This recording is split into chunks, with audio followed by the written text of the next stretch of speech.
Kyle's Clips fans, and welcome back to another video, another off-centered video. Alright, and today was actually my last full day of school, and I decided to treat myself by reviewing a 5-song album, so I didn't have to put as much work in. You all know what you're here for. We're reviewing Edgemaster's What Now? It's got a question mark at the end, so I pronounce it like that. Anyways, you probably know Edgemaster by now. I made a whole video kind of detailing his story, but we're here today to review his EP, his album. It's more of an EP. But anyways, let's just waste no more time. Let's jump right into it. Lost an iPod, question mark. Yeah, I think this is good. Not great. And that's kind of a theme of this album. It's very solid all the way through. Like, nothing on here is bad. Nothing on here is horrible. But I also wouldn't really come back to anything off here. It's a solid album. Don't get me wrong. He knows what he's doing. And he knew what he was doing on this album. It's just kind of not my speed. But this first song's honestly maybe in contention for the best. I think it has some great energy, like, on the chorus, where he starts kind of yelling, "This is what it's like to separate the body from mind." Gypsy's looking all concerned that I'm saying, that's how bad I was doing. But anyways, yeah, Lost an iPod, some great energy, didn't really fully grab me, but I like it. I like the song. Why are you so concerned, baby? She's staring at me, full eyes open. She looks kind of concerned. Anyways, if you don't know, Gypsy's my cat. Alright, anyways, moving on here. We got FTM, which I believe is the most popular track on here, but I actually kind of have a pseudo hot take. I think it's probably it's the worst song on here, with parentheses around that. Because it's still a 6 out of 10. It's still a solid, decent song. It's just, I didn't really get, like, involved into its world. It's kind of an emotional song, but not really, because you can't really, the lyrics don't really jump out at you. And, also, there's a bunch of screaming on this song, which I think a simple way to also boost this to a 7 is make the screams just a little bit louder in the mix.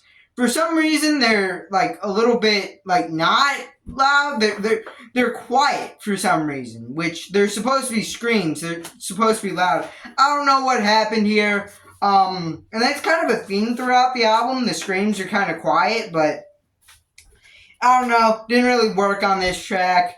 I don't hate it, but I also don't really love it. But anyways, next up we got Medicalized, 7 out of 10. I like the juxtaposition. There's some light moments. There's some parts that kind of make you feel like you're floating. And then there's some really heavy parts, which also is kind of a theme throughout this album. This album has a pretty consistent sound throughout. Yeah, number 1, I like the juxtaposition. Maybe I put Lost an iPod above it just slightly, but it's definitely on that same range in terms of quality. Next up, we got It's Better You Don't Know. Really loud here. Really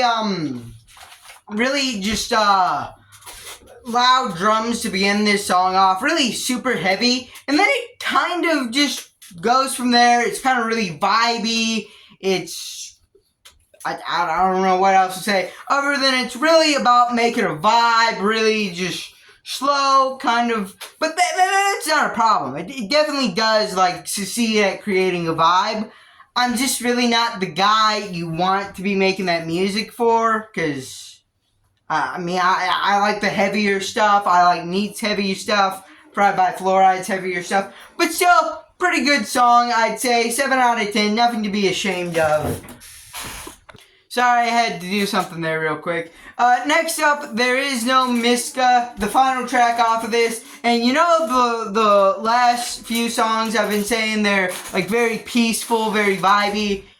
Basically copy and paste that. This is that times like 3. It's peaceful, honestly. It puts you in a really calm mood, which, you know, I'm not the best guy to review songs like this, as I've said before. But no, it is good. It's definitely made by a person with competency. You can very easily tell that.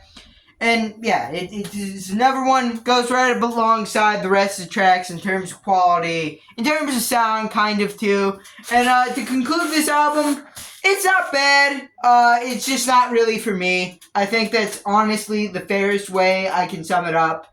But if you guys are more into more vibey type music with occasional heavy elements instead of like, straight up like heavy drums, guitar riffs, if you're more into that type of music, I can see this working for you more than it did to me. And also, hey, maybe it's just because I had to take like 2 final exams today and I'm super kind of tired out from all of that. Maybe it just kind of put me in a bad mood, in the wrong type of mood to listen to it. Maybe I messed this up, but hey, anyways, the plan for the album reviews is next week we're gonna do Thrift Store Firearms, and then the week after that we're gonna do Not Proper Tires album, and then the week after that we're gonna start the Steak Fry Marathon. That's the plan, and by the end of me getting through all the Steak Fry albums, there should be some new ones that have came out since then that I'm probably gonna go back and review. Alright, well, anyways, that was the video. A lot shorter than the others, but again, midterms, I kind of just want to enjoy the afternoon. But if you like the video, leave a like, subscribe, comment down below, and bye.